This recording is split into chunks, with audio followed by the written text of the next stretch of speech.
said the prince, excessively agitated. "What are you doing?" "Let go of it," said Parfen, seizing from the prince's hand a knife which the latter had at that moment taken up from the table, where it lay beside the history.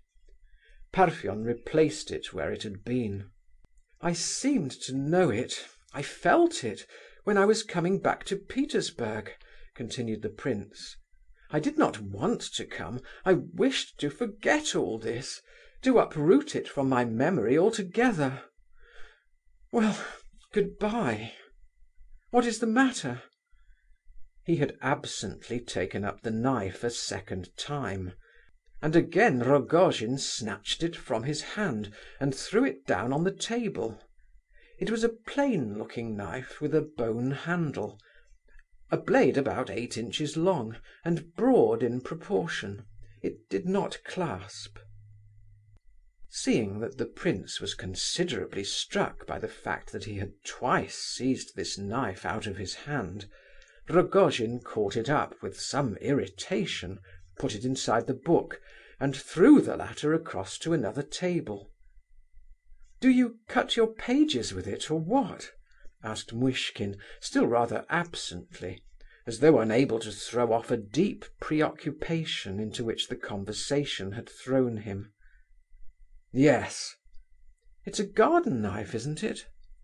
"Yes, can't one cut pages with a garden knife?" "It's quite new." "Well, what of that? Can't I buy a new knife if I like?" shouted Rogojin furiously, his irritation growing with every word. The prince shuddered and gazed fixedly at Parfen. Suddenly he burst out laughing. "Why, what an idea!" he said. "I didn't mean to ask you any of these questions. I was thinking of something quite different. But my head is heavy, and I seem so absent-minded nowadays. Well, good-bye. I can't remember what I wanted to say.